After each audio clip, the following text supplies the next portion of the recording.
Hey, welcome into another episode of the Fat Guy Podcast. I am the Fat Guy. You can find us across all forms of social media, whether you prefer Instagram or Twitter or Facebook. All you got to look for is Fat Guy Podcast. That's the username. The website, which is still largely under construction, is thefatguypodcast.com. And my primary means of communication is Facebook. That's the one I like to use best, but Instagram runs a close second, I guess. So if I were to recommend one of those to you, I'd recommend Facebook because I post a lot of videos on Facebook. So if you don't follow on Facebook, you've missed out on a lot of stuff over the past month or so. So let's just jump right into it. I'll be talking about struggles with weight, real life, depression, carb binges, and all that kind of stuff. So first, real quickly, I'll update you on my weight. I think since the last time I did a podcast, I hit a really nice low weight, which was below 300 for the first time since, I don't know, my early 20s. That would be back in the 90s. So yes, I'm very old. But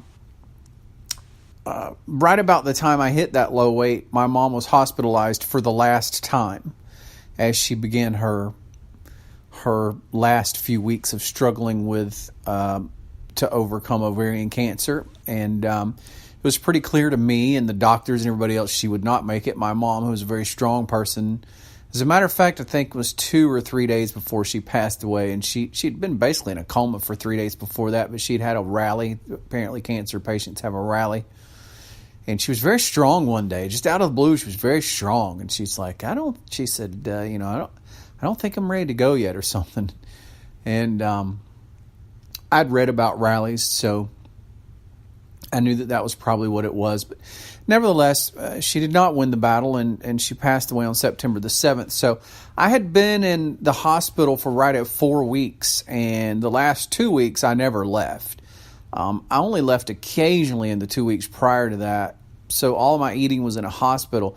I did manage to stay ketogenic for the most part, all the way up until the last 3 days we were there. And the last 3 days we were there was just a deluge of sensory issues. My heart, my mind, my soul, my will was being crushed daily. And so it just became hard. And so I believe it was 2 days before she passed away. I just ordered a Papa John's pizza and ate the whole thing. Nevertheless, we had the service and the ceremony, and I had talked about this with my mom months ago, and it was no secret. As soon as it was over, I was going for a week getaway, and I did. I went to Biloxi, stayed at the casino for a little over a week, and just binged on desserts. Like, I literally would go to the dessert bar of the buffet. That I'd pay $15 on the weekend. It's $25 for the buffet, but on weekdays it was $15 for the buffet. But I would say 9 times out of 10 that I ate the buffet, I just ate the dessert bar. It was the John Johns, the Ding Dongs, the Bavarian cream, the Boston cream filled donuts, the cheesecakes, the triple layer chocolate cakes, on and on with this. And that's what I would eat. I would just sit there and literally eat that. That would be my meal. And I just binged on carbs. At night when I went to my room and I was very depressed, I would play some during the day. I'd play some at night, but I went to the room very early. It was not a normal casino trip for me because normally I'm never in a room on a casino trip. But I was in the room a lot, just depression, just laying in bed watching TV in a casino, And it was crazy because there was a hurricane happening, so the prices of the room were jacked way up. So I was paying like $200 a night, $300 a night to stay in a casino and just lay in bed and watch TV, which made no sense. It has made no sense at all. But anyway, yeah, that's what I did. And so I would stop at the gift shop on the way up to the room, and I would buy Little Debbie snack cakes and donuts and ding dongs and ho-hos and stuff and take it over to the room and just lay there in bed and just eat that stuff all night. And so once that trip was over, obviously I was not ketogenic or low carb anymore, and I feared the worst. And I didn't weigh that afternoon. I wanted to do a morning weight. All my weights are morning. I usually get up and I'm up for 10 or 15 minutes. I'll make sure that I have my morning bathroom run, and then I'll weigh. Consistency, I think, is key with weighing. Whatever time you weigh, try to make it before or after the same meal every day and around the same time if you can. So the next morning I weighed, and I weighed 309, I think it was, 309.9. So we'll just call it 310, which means I'd gained like 12 pounds or something. It took a while to edge my way back towards being ketogenic because the depression is still there. But I've been back over a week and a half, and my weight has gotten down to, I did get it down to as low as 302. Today it was back up to 304. Nevertheless, we're within 5 or 6 pounds of the low weight, and I'm confident we're going to get there. But I wanted to talk about, in today's podcast, the effects that carbohydrates had on my mind and my body. And, looking back on it, I regret going on the carb binge because it was not satisfying. And not only, let me fix that. I never thought it would be satisfying. Okay, so make no confusion about that. I never thought it would be satisfying, but I did think that it would help me in some way, or I gave into it because it was maybe old and familiar. I'm not sure why. I don't know why I gave into it. But I can tell you, while you are stuffing the carbohydrates in your mouth, while you're eating the big, huge chunk of cheesecake, you do feel better. You feel better, absolutely. But it's literally within minutes of eating it, 2-3 minutes after eating it, that high is gone. And not only do you not have that high and that middle high, you actually crash. And the longer you go without it, the worse the crash is. And I think in a depressed state, that was actually magnified. So I crashed even harder. And it just made me want to eat even more crap. I would say about the second or third day of eating carbs, I really noticed a lot of things that I had completely forgotten about coming back. So, at this point, I've been ketogenic for 8 months.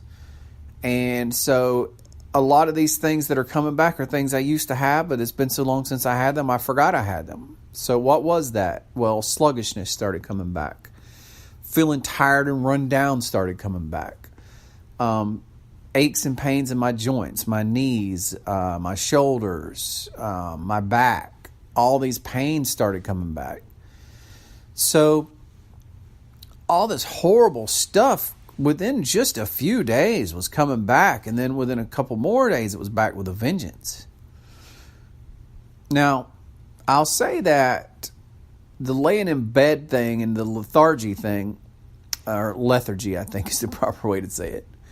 The lethargy and laying in bed, it's really hard to know for sure how much of that is depression and how much of it is being on a carb roller coaster. Or it has been up until the past few days. But I can tell you mentally, because I'm getting so back close to being, near where I should be on the ketogenic diet. I'm not perfect, but I'm below 50 carbs every day, and I have been for several days. Which is technically, for some people, ketogenic. And I think for me, because I was on it so long, it seems like I am. The clarity's come back.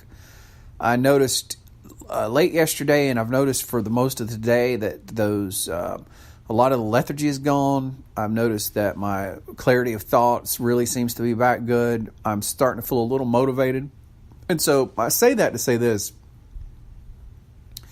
So over the past few days, I think it's been my best chance to separate between the two, the depression and the lethargy and the bloatedness and the other issues. And I would say probably 80% of it came from the carbs. I'll allot 20% of it to the depression and 80% of it to the carbs, which makes you wonder how much better I would have dealt the past few weeks since my mom's passing if I had stayed ketogenic. I think my emotional state would have been better. I think I know my clarity would have been infinitely better, which honestly is something I needed. Because I've been dealing with lawyers and estates and, a lot of stuff that's very overwhelming. And So, boy, it's just, I like to tell people, and it's one of the things that changed my life, and this is a friend of mine told me this, who's no longer a friend of mine anymore, by the way, unfortunately. But you have people in your life that tell you little nuggets of wisdom that stay with you, and this is one she dropped on me one time. She was talking about dating specifically, but generically it applies to all things in life. Any type of failure or something that goes wrong or something you do wrong or some colossal mistake or whatever, you should never ever view it as a failure. You should never look at it as a failure. You should always look at it as a lesson that you learned. Because as long as you learn a lesson from it and take what you've learned and apply it to your life from now on into the future, you will be an infinitely better person. And so, while I feel horrible about the last several weeks, I do view it as a lesson, and I do think I learned an enormous lesson. Now, will I ever have a chance to apply it again? I don't think so, because I don't have anybody left in my life that I love that much. All my immediate family's gone. So, I'm not in a relationship, and honestly, I don't foresee me ever being in a deep, serious relationship again. But it could happen. I don't know. My mom's dying deathbed talk with me said that she thought that I would be with somebody and be happy. So, we'll see how right my mom was about that. But I don't think I'll ever be at that level of depression again. But it's possible. Other things could cause it.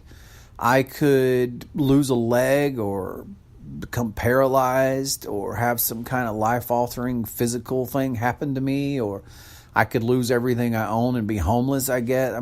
There's a lot of other things that could cause depression besides relationship things. So I suppose there's many different ways I could become depressed. So given that, I hope and believe, I do believe, but I hope, but I definitely believe that I have learned enough of a lesson that the next time I will want to tackle that depression with clarity. I'll want to tackle it with a clear mind and not be on an emotional roller coaster, because the carbohydrate binging, I think definitely, no, I don't think, it 100% made my grieving process worse. So somebody's asking now, well, are you saying your grieving process is over? No, but not by a long shot. I still grieve my dad, who died way back in 2010. But that level of grieving compared to the level of grieving the week or two after he passed, there's just no comparison. So you move into different stages. And then also, it was different with my mom. I grieved my mom before she died. My mom was gone literally except for that one day she rallied. My mom was essentially gone a week before she passed. She just wasn't there. And then a couple of weeks, 2 or 3, the 2 weeks leading up to that, she was just in abject misery. And it's a weird situation to be in when you're rooting for your mom to go. If you've never been in the position to where you actually were pulling for your parent to die, it's a weird place to be. Especially since it's not only bad that you're now rooting for your parent to die. You've also done a complete 180 of everything you've poured every ounce of your energy into for the past year. My mom stayed with me right at a year, and I took care of her before her death, and we 100% fought to live. Everything we did was fighting to live. My mom fought like the most valiant warrior ever to live. And I fought as valiantly beside her as I could. We tried everything we could try. If there was something that could be tried, we tried it. If I dreamed up something, my mom would try it. If my mom dreamed up something, I would research it. We would try it. We went through the crazy, painful days and painful nights and the no sleep and the not being able to, I won't go through the whole list of everything we went through, but battled through all of that stuff. For me, it was just the stress of my mom is looks like she's losing this battle was the two main things I had to go through or the three things, I guess. The stress of watching my mom go through a battle that it increasingly looked like she would not win. 2, the stress of feeling like there wasn't anything I could do about it. And 3, the increasing loss of sleep. in the weeks leading up to her being admitted into the hospital, my mom got where she was on so much pain medicine that she would talk to herself. And so it got to where I couldn't sleep at night because I never knew if she was, and her voice, she was so much weaker, so her voice was greatly muted. So I would hear her saying something, but I wouldn't know if she was calling for help or if she was just hallucinating and talking to people that weren't there. And so I always had to check on her. So I never got to sleep. And that was a change because up until that started happening, even though it was a bit exhausting, the situation we were in, I still slept as good as I'm capable of sleeping, which isn't great, nearly every night. But then when that came, there was just no sleep because my mom would just constantly talk to herself all night. And so I had to get in a position where I really was just listening, really, to try to hear if she was calling for me or not. And there was a couple of nights that I thought I had no idea if she was calling for me. And it wound up to where she finally was able to reach over to the thing beside her and grab this book, and she banged it up against the wall one time, which was all the energy she had left. And so I knew to come running. And then obviously after that night, I really didn't sleep anymore because I felt so horrible. And so there was just no sleep left. And then, the night she was admitted to the hospital was a horrible day because I knew it was the end. I was 99% sure my mom would never come out of the hospital. But at the same time, it was a great relief because they got on top of everything that needed to be got on top of as far as palliative care to make her feel better. And I actually came home that night and slept. And I did for the next week or so. I don't know how many days I did that, 7 or 8 or 9 days or something. I would leave at night, and she would have gotten her night medicine at around 9, which was all the stuff that made her sleep. And so she was going out anyway, and she had great nurses, and the staff there was phenomenal to take care of her. And so I'd go home and sleep. Anyway, none of that really has anything to do with keto, but look, when you're in the position I'm in, sometimes your mind wanders and you ramble about everything that's going on in your brain. The overarching point is that it was a huge mistake not exercising the level of control I needed to maintain ketogenic diet. And there was many times I could have recovered. I could have recovered after the pizza that day. I could have immediately got back on keto because the cravings didn't come yet. The next day, the cravings did not come. I did not wake up starving. I did not have that early morning, I'm a carb eater hunger. I didn't have it. I didn't have it that whole next day. But, that next day, I didn't want to leave her side, so I didn't leave the room to eat. So I just ate the food they brought to the room, which was carbs. That's what they serve in hospital is carbs. And then obviously when I left and then I was at the casino and the carb binging just got worse. So I had a lot of opportunities to stop that train before it went completely off the rails. And looking back, I wish I had. Nevertheless, I learned something from it, and I'm 100% confident I'm going to recover from it. And I hope that somehow this podcast and this story compels you to not go off the rails. Because the sweet taste that you get on your tongue and that euphoria that you get when that sugar hits your brain and releases those endorphins is short-lived and not worth it. It is not worth the price. And I'm going to tell you, it's even more evidence that sugar is just like heroin or crack. Because those people hooked on those drugs, it's the same thing for them. They do that hit and they get that feeling and that euphoria. And as soon as that highway is off, they are miserable. They need it again. They crash out. I have such compassion for people who are addicted to drugs. And I have compassion for people addicted to sugar because they don't know they're addicted because society and the government and the health industry doesn't say you're addicted to an addictive substance that isn't food. They just say you need to eat in moderation. They don't say all the food that's in the stores is stuffed full of a highly addictive, non-nutritive substance. But it all is. All that stuff on the inner shelves is just packed with a highly addictive, non-nutritive source of calories. Sugar is not food. It has none of the qualities of food. It is just energy. It is addictive energy. And it really is a great comparison to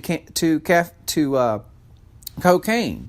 I don't know if you've ever been around people that do cocaine or have seen it in the movies or whatever, but sugar is a bolt of energy. It's a highly concentrated form of calories, which gives you this boost of energy, and it also gives you this euphoria, so you feel amazing mentally.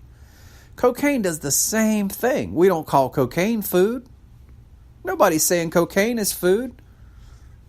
What's the difference? There is no difference. There's no difference. It's frustrating, really, once you get turned on to the reality of it all. Nevertheless, if you've listened to this and you're considering a ketogenic diet, I highly recommend it. A ketogenic diet, summed up, is eating whole foods found on the outside aisles of the grocery store. Primarily, this would be meats, and you want high quality, high fat meats. If you get ground beef, try to get grass fed. Try to get it at least 80-20. You want the high fatty cuts, and if you get the steaks, get the fattier cuts of steak. If bacon you can eat, obviously. You can eat eggs. You can eat real cheese, not processed cheese. Dairy is an issue for some people. For most people, it isn't. Just get real cheese and understand that real cheese is hard. If your cheese is really soft and mushy, it's probably not real cheese, unless you're eating something like brie or something else. So Kraft singles, no. But you should limit that if you eat that at all. And then on the other side is the produce, the stuff that doesn't grow under the ground. So anything that grows underground is a starch. It's not a vegetable. And then you add corn to it, and that pretty much sums all of it up. So what? Carrots grow underground, turnip roots grow underground, sweet potatoes grow underground, potatoes grow underground, and then you got corn. So if you basically eliminate those, and you can pretty much eat anything else from the vegetable section, stick with the broccolis and cauliflowers, stick with the greens. Greens are the best. You can have the salads, and then you... if you're going to eat salads, pick a high-fat, low-carb salad dressing. And there's several of them.